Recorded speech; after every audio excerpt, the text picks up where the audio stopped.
고백합시다. 예수님을 바라보라. 예수님을 바라보라. 예수님을 바라보라. 여러분, 느부갓네살 왕이 누구예요? 느부갓네살 왕은 남쪽 유다를 멸망시켰던 왕이죠. 그리고 대제국 바벨론의 1인자. 느부갓네살 왕은 그 아버지를 이어서 2대째 왕이 되고 있죠. 특별히 느부갓네살 왕은 주전 605년 여호야김 왕 때에 갈그미스 전투, 2차 갈그미스 전투를 통해서 애굽을 정복하고 전체적인 말하자면 정복자가 된 거죠. 1차 갈그미스 전투 때에 요시야 왕이 죽게 되지 않습니까? 요시야 왕이 남쪽 유다에 가장 신실하다고 인정받았던 요시야 왕이 갈그미스 전투 1차 전쟁 때 결국 죽임을 당하고 마는데요. 그 일로 애굽 왕 바로는 요시야 왕의 아들이었던 그 누굽니까? 여호야김을 결국 왕으로 세우죠. 유다 백성들은 여호시아 왕의 넷째 아들이었던 여호아하스를 왕으로 세우는데 3개월 만에 폐위를 시키고 여호야김을 왕으로 세웁니다. 여호야김이 요시아 왕의 둘째 아들인데요. 그래서 넷째 아들이 먼저 왕이 되었다가 3개월 만에 폐위를 당하고, 그리고 이 바벨 그 애굽 왕 바로가 여호야김을 왕으로 세웁니다. 그런데 그 여호야김 왕 때에 결국 오늘 1장 보면 1장 1절 볼까요? 1장 1절 유다 왕 여호야김 다스린 지 3년이 되는 해에 바벨론 왕 느부갓네살이 예루살렘에 이르러 성을 내어쌌다. 이게 여호야김 왕 때에 나타났던 느부갓네살 왕이 이렇게 와서 결국 이때의 포로로 다니엘도 끌려가죠. 그래서 세 차례의 유다 백성들이 포로로 끌려가게 되는데요. 이를 갖다 1차 바벨론 포수 또는 바벨론 유수, 이렇게 우리가 역사적으로도 우리가 알고 있습니다. 이런 일이 일어났으니까 이제 대제국의 왕, 대제국의 황제가 되었으니까 얼마나 위세가 당당하고 그랬겠어요. 그랬던 그곳에 이제 다니엘의 세 친구도 포로로 끌려가게 되죠. 그런데 다니엘과 다니엘의 세 친구들은 왕족이었어요. 왕족 귀족들을 끌고 가서 바벨론의 전 나라를 통치할 때, 한마디로 말하면 우리나라 일제 36년 동안에 그들 가운데 친일파들이 있었잖아요. 친일파들이 있어서 대한민국을 일본의 어떤 그런 통치국으로 만들어가는데 일조했던 우리 한국 사람도 있었죠. 그런 것처럼 바벨론 왕 느부갓네살 왕도 역시 마찬가지로 지금 유다 땅을 다스림에 있어서 자기들이 그 유다 민족 가운데 포로를 끌어온 사람들 가운데 한마디로 말하면 바벨론의 앞잡이를 만들기 위한 교육, 앞잡이를 만들기 위한 그런 훈련 기간이 3년 있었어요.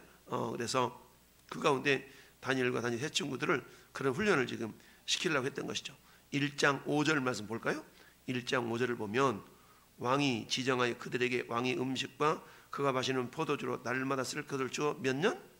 3년을 기르게 하였으니 그 후에 그들은 왕 앞에 서게 될 것이라. 3년 동안 바벨론식 교육, 3년 동안 바벨론식 사상을 주입하는, 그렇게 3년 동안 계속 교육해 보세요. 그럼 이 사람들이 바벨론 사람이 되죠. 우리도 여러분 어떤 나라에 내가 3년 동안 계속 주입하고 사상 교육시키고 이래 보세요. 그럼 그 나라 사람 되죠.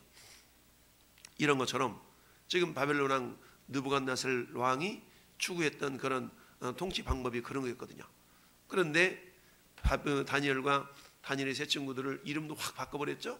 그들 가운데 뭘 빼버렸어요? 하나님을 빼버린 거죠.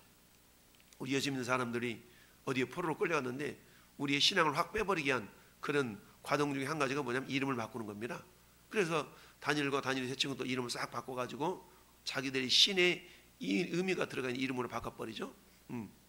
그럼에도 불구하고 다니엘과 다니엘의 세 친구들이 한 일은 뭐였어요? 8절 말씀에 뜻을 정하여, 그렇죠? 뜻을 정했다. 어떤 뜻을 정했습니까?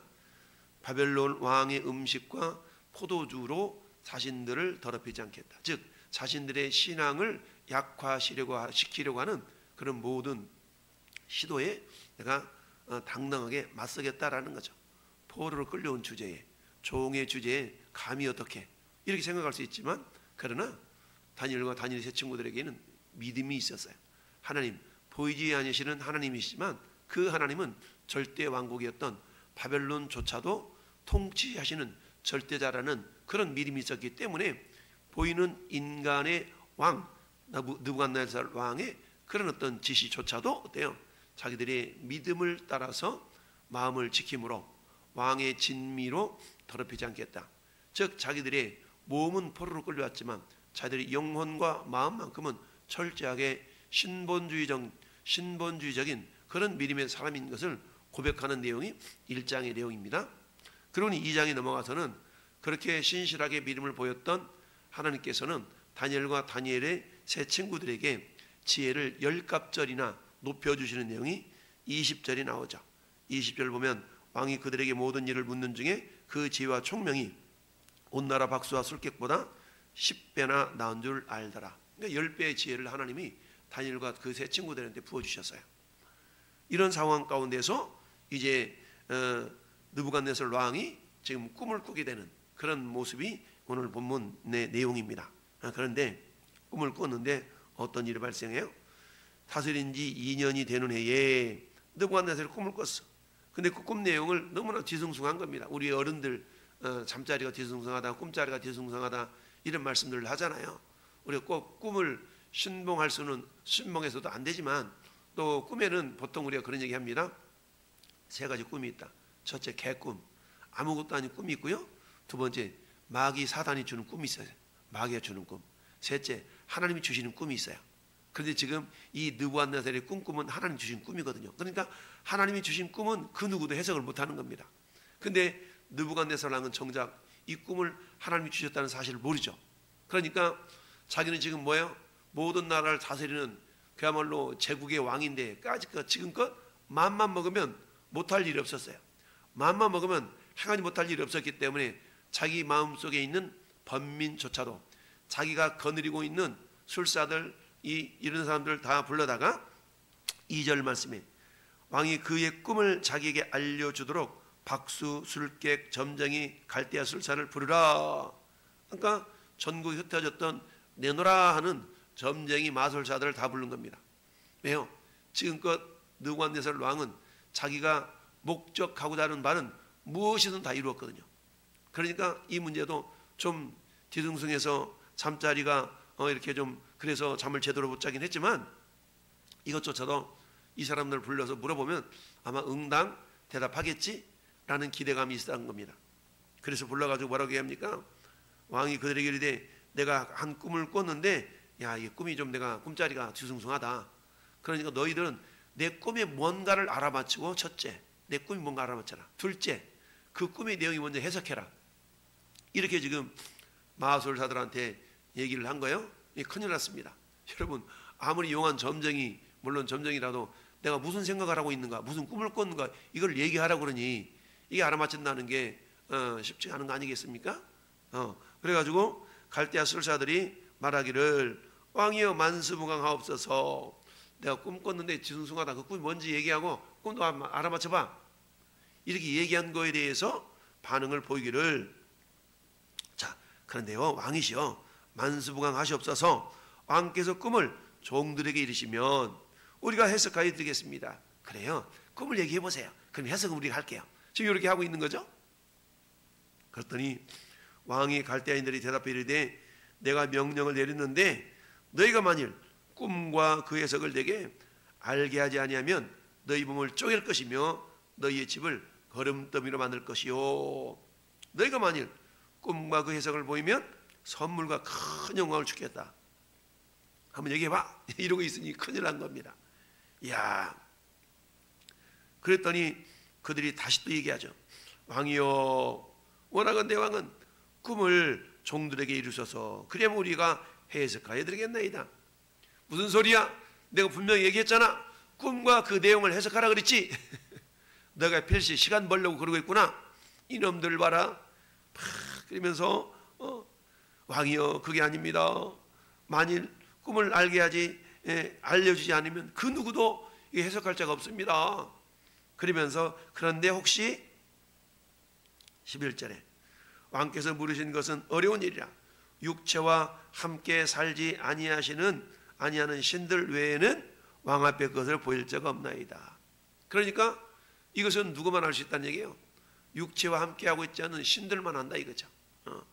그랬더니 왕이 이놈들 핑계대는구나 라고 가지고 왕이 열받아가지고 모든 바벨론의 지혜자들을 다 죽이라. 이놈들 쓸데없어. 다 죽여. 이렇게 이제 명령이 되는 겁니다. 그러니 이제 다니엘과 다니엘의 세 친구들도 지혜자로 뽑혔으니까 이들도 다 죽을 판이에요. 이게 지금 오늘 본문의 상황입니다. 그렇다면 오늘 본문의 상황을 통해서 우리가 생각해 볼 수 있는 게 뭐냐? 그것은 첫째, 인간은 내 힘으로 절대 해결할 수 없는 문제가 있다는 걸 알아야 돼요. 아무리 권력 있고 권세가 있고 그야말로 무소불위의 힘을 가졌다 할지라도 인간은 한낱 피조물에 불과합니다. 아무리 당당하고 아무리 잘나가고 아무리 억만금을 가졌다 할지라도 인간의 힘으로 할 수 없는 것들이 분명히 있어야 된다는 얘기입니다. 오늘 이 느부갓네살 왕이 그 모습이죠. 왜요? 그동안에는 내가 원하는 것이라면 뭐든지 다 했거든요. 원하는 것 뭐든지 했어. 그만큼 권력이고 권세가 돈도 있으니까 돈 있고 힘 있어. 그러면 못할 게 뭐가 있겠어? 다 하죠. 그런데 그럼에도 불구하고 그가 행할 수 없는 것이 있으니 그 꿈에 있는 그 내용들을 어떻게든 해결하고 싶은데 그것은 해결할 수가 없었다라는 얘기죠. 그렇다면 어떻습니까? 인간의 능력으로 인간의 힘으로 해결할 수 없는 그 문제 해결할 수 있는 자가 있으니 일명 우리가 하나님을 고백할 때 전지전능하신 분이라고 표현하지 않습니까? 전지하시다. 여러분 전지하시다는 건 뭡니까? 모든 것을 알고 계신다. 전능하시다는 건 뭡니까? 모든 걸 행할 수 있는 능력이 있다는 얘기죠. 여러분 전지전능하신 하나님임에도 불구하고 하나님은 당신의 힘과 당신의 능력을 행하시는데 절대 기준 두 가지가 있어요. 첫째, 하나님은 공의의 하나님이시다. 둘째, 하나님은 사랑의 하나님이시다. 하나님은 당신의 절대 권력, 절대 능력을 이처럼 두 가지의 기준에 의해서 행하십니다. 하나님은 공의의 하나님이셔요. 공의의 하나님이시라는 것은 하나님은 능력을 베풀 자에게는 반드시 능력을 베풀어 주십니다. 그러나 하나님은 죄에 대하여만큼은 그저 외면하실 수 없습니다. 그래서 죄는 반드시 그 죄값을 물으시고 그와 반대로 그 죄를 회개한 자들에게는 무한한 용서를 해주시죠. 그래서 인간이 죄를 지을 때에 하나님 우리에게 회개할 기회를 주십니다. 그 회개할 기회가 뭐예요? 우리의 인생, 우리의 일생이죠. 요람에서 무덤까지는 우리가 하나님께 돌아갈 수 있는 기회입니다. 그런데 어제도 말씀드렸던 것처럼 여러분 우리는 영생을 위하여 사는 존재예요. 영원히 사는 존재. 비록 육체는 죄 때문에 유통기간이 있어서 이 땅에서 70년 80년 써먹다가 하나님 오라 하면 모든 것 내려놓고 가야 되지만 우리 육체 안에 거하고 있는 영혼이라는 것은 사라지지 않잖아요. 영원히 살아야 돼. 근데 영원한 천국에 들어갈 것인가 영원한 지옥에 들어갈 것인가 이 두 갈래 길이 우리의 죽음 앞에 놓여 있는 문제죠. 그렇다면 우리는 어디를 가야 돼요? 당연히 영원한 하늘나라에 들어가야 되는 그런 존재인데 근데 이것은 내 힘으로 할 수 없는 거죠. 여러분 인간이 힘으로 어쩔 수 없는 어찌할 수 없는 것 여러 가지가 있어요. 첫 번째는 뭡니까? 세월이 가는 거 내가 막을 수가 없죠. 세월이 가는 건 인간이 어쩔 수 없습니다. 두 번째 사람이 죽는 거 어쩔 수 없어요. 여러분 우리나라의 대재벌이의 최고의 돈을 많이 가졌던 이병철 회장 그 아들 이건희 회장 어때요? 돈이 부족해서 죽었나요? 아니에요. 생명은 돈으로 해결되는 게 아니거든요. 하나님께서 오라 하면 모든 거 내려놓고 가야 되는 것이 세월이 흘러감 생명의 죽음 이것은 하나님이 주인이기 때문에 인간이 어쩔 수 없다는 얘기입니다. 그런데 여러분 죽음 위에 두 갈래 길 한 갈래 길은 천국길이요 한 갈래 길은 지옥길 이 두 갈래 길은 우리가 선택할 수 있는 기회를 우리에게 주셨으니 얼마나 감사합니까? 이처럼 해결할 수 있는 실마리가 되신 분이 있음을 11절은 이렇게 보여주고 있죠. 육체와 함께 살지 아니하는 신들 외에는 왕 앞에 그것을 보일 자가 없다.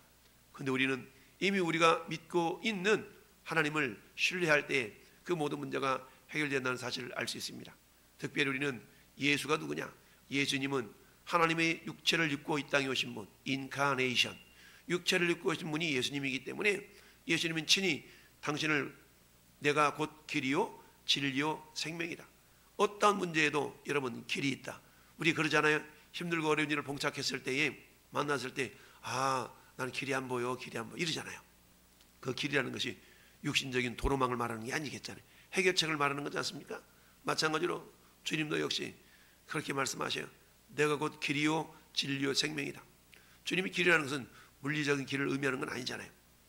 이처럼 주님이 길이 되시기 때문에 지금 느부갓네살 왕이 꾸었던 꿈을 해결할 수 있는 실마리 길은 이들에게는 없어요. 하지만 육지와 함께 살지 않는 신들에게는 그 길이 있다라는 것을 보여주고 있는데 그분이 하나님이시요 우리고 말하면 예수 그리스도인 줄 믿습니다. 그렇습니다. 이 아침에 저는 여러분들이 하나님 앞에 나와서 인생의 문제 내가 해결할 수 없는 그런 문제를 우리는 주님께 내어놓을 수 있는 권세와 자격이 있어요.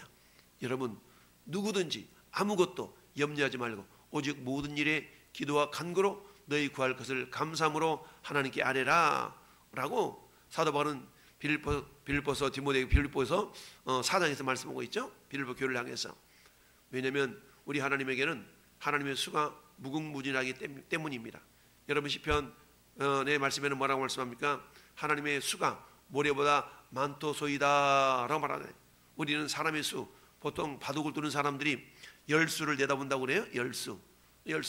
근데 하나님의 수는 모래보다 많다고 그랬어요.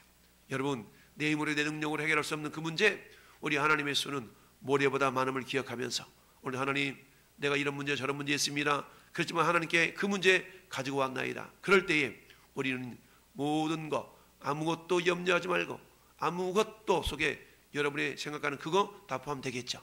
오직 모든 일 속에 내가 경영하는 문제 들어가지 않는 게 없습니다. 오직 모든 일에 기도와 간구로 너희 구할 것을 감사함으로 하리라고 했어요. 감사로 기도하라는 얘기입니다. 왜 감사합니까? 전능하신 하나님, 전지하신 하나님이 그 문제를 해결하실 수 있기 때문입니다. 이 아침도 우리가 그 전능하신 하나님을 바라보는 그래서 오늘 믿음의 주요 온전하게 하신 인 예수를 바라보라 라고 여러분 히브리서 12장 2절은 말씀하고 있습니다. 오늘도 우리가 눈을 들어 주님을 바라보고 그 주님께서 길이요 진리요 생명 되신 그 주님께서 내 인생의 길을 열어 가시기를 오늘도 기대하며 바라보며 그 은혜를 경험하는 복된 주인공 될 수 있기를 예수님의 이름으로 축원합니다. 아멘.